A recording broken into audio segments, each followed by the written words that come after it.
अगर वो डॉलर की कीमत कम करते हैं तो वो तो इसको पोर्ट्रे करेंगे कि पाकिस्तान को इसका बहुत फ़ायदा हो रहा है। पेट्रोल की कीमत उन्होंने कम की है अच्छा और चले इसमें इस आईएमएफ का स्टेटमेंट भी आ गया है और आईएमएफ ने इसको ये कहा कि पाकिस्तान को वादे पूरे करने पड़ेंगे।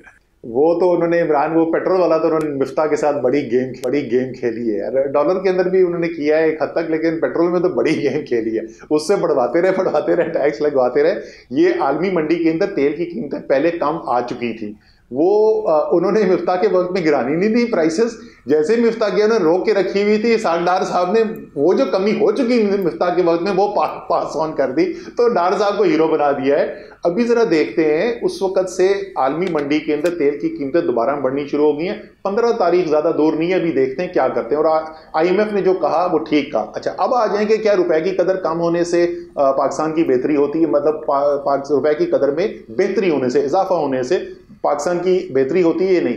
अगर ये मईशत के ठोस बुनियादों की उस पर हो रहा है, यानी हमारी बरामदात बढ़ रही हैं, तरसीलात बाहर से आ रही हैं ज्यादा, या हमारी जो दरामदात हैं उसके अंदर कमी आ रही है, तो ये तो एक अच्छी चीज होगी कि इन वजह से हो। लेकिन अगर सिर्फ डंडा चला के और स्टेट बैंक के अरबों डॉलर, अरबों रुपए नहीं, अरबों डॉलर फेंक के रुपए को जाली तौर पे मजबूत रखने की कोशिश की गई, जिस तरह इसहाक डार साहब के पिछले दौर में हुआ था, तो उससे पाकिस्तान की मईशत को शदीद तरीन नुकसान पहुंचा।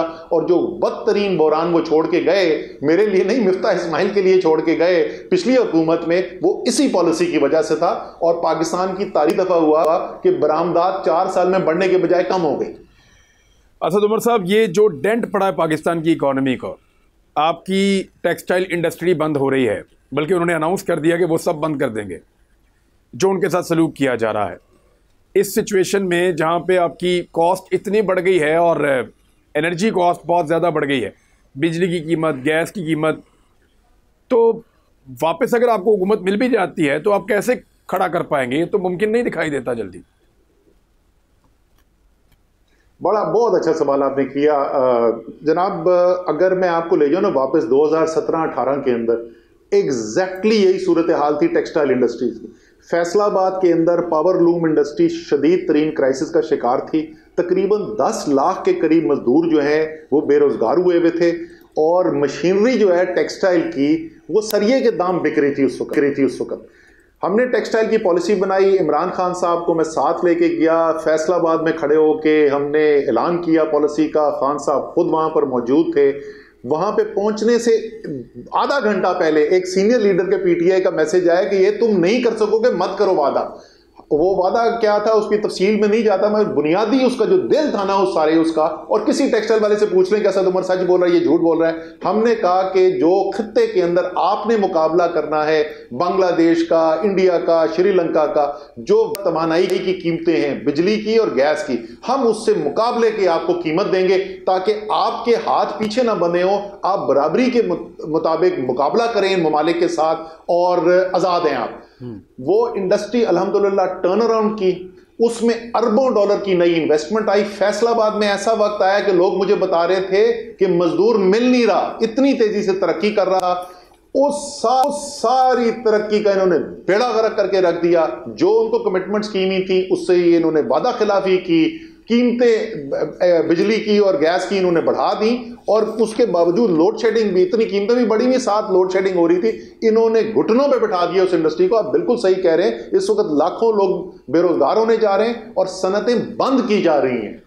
अच्छा असद उमर साहब, आप इमरान खान साहब और आप लोग पंजाब हुकूमत की कारकर्दगी से मुतमईन हैं? देखिए, इसकी कारकर्दगी डेफिनेटली इससे बहुत बेहतर हो सकती है, लेकिन मैं फिर वही बात कहूंगा कि बुनियादी तौर पे जहां पे इतना शदीद सियासी बहरान हो, जहां इतना अदम इस्तेहकाम हो, जहां उस पंजाब गवर्नमेंट को ये नहीं पता कि मैं 2 हफ्ते के बाद हमारी हुकूमत होगी या इलेक्शन कॉल हो चुका होगा, तो कोई भी जो हुकूमत करने से, यही हम बार बार कहते हैं कि यार चले मान जाए आपके ख्याल में शहबाज शरीफ बहुत जबरदस्त है ना, वो उनसे बेहतरीन कोई एडमिनिस्ट्रेटर नहीं पैदा हुआ, वो पाकिस्तान ने देख लिया पिछले 6 महीने में कितने बेहतरीन है। लेकिन आप ये समझते हैं इलेक्शन कराएं, उनको इलेक्ट होके आने दें। अगर शहबाज शरीफ वजीर आजम होगा, यही शहबाज शरीफ अगर वजीर आजम होगा एक नए मैंडेट के साथ, 5 साल का आगे मैंडेट होगा, यही हुकूमत बेहतर परफॉर्म कर लेगी अभी से।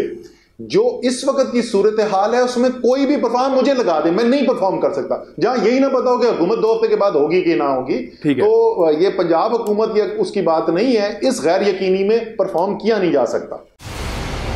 मंजिल, रास्ता, जज्बा, भयानक सच्चाई से हटाए पर्दे और तोड़ डाली झूठ की बेड़ियां। सलाखों से डरना कैसा जब चट्टानों ने पाला हो। इमरान खान बोल के साथ जुम्मे से इतवार रात 10 बजे सिर्फ बोल न्यूज पर। सबसे ज्यादा व्यूज, सबसे ज्यादा रील्स और सबसे ज्यादा रेटिंग के साथ बोल अब भी नंबर 1 पोजीशन पर बरकरार। सब्सक्राइब करें और बेल दबाएं ताकि कोई खबर रह न जाए।